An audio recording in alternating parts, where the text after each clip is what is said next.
Assalamualaikum semuanya, saya Haidar Jufri ingin mempresentasikan materi yang berjudul Republik Maluku Selatan, RMS.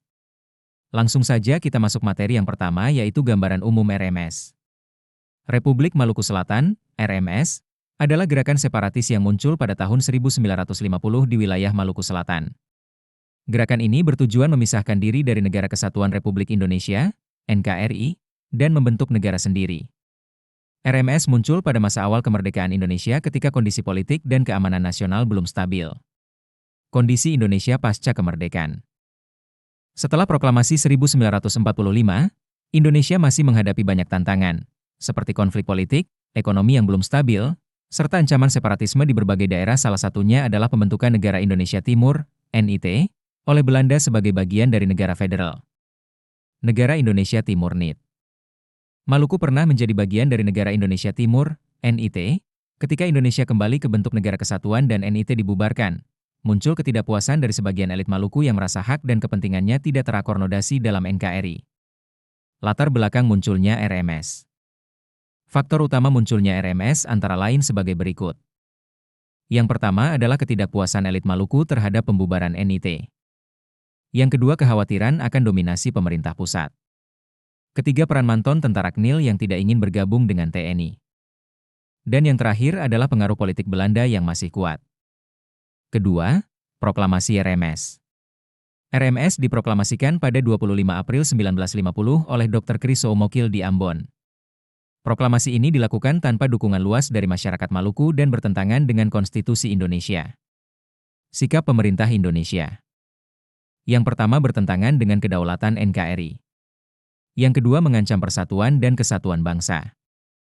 Dan yang terakhir yaitu tidak memiliki dasar hukum yang sah. Konflik dan operasi militer. Pemerintah Indonesia melancarkan operasi militer untuk menumpas RMS.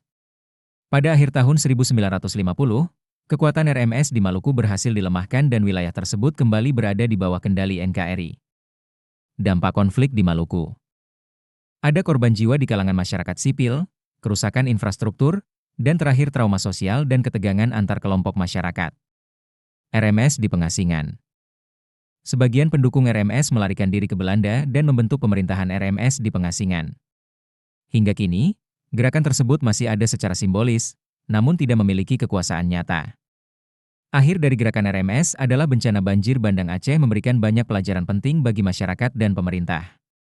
Salah satu pelajaran utama adalah pentingnya menjaga kelestarian lingkungan, terutama hutan di daerah hulu sungai. Kerusakan hutan dapat memperparah dampak bencana alam. Selain itu, banjir bandang mengajarkan pentingnya kesiapsiagaan bencana.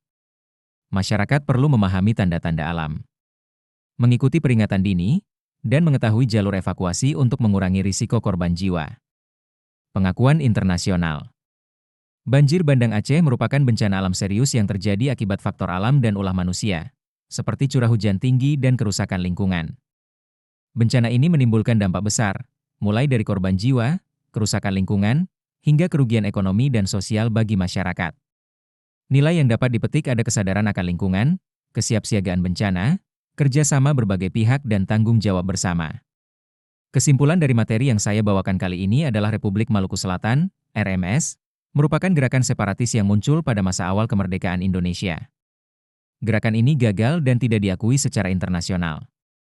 NKRI tetap berdaulat atas wilayah Maluku. Terima kasih atas perhatiannya. Sekian dari saya. Wassalamualaikum warahmatullahi wabarakatuh.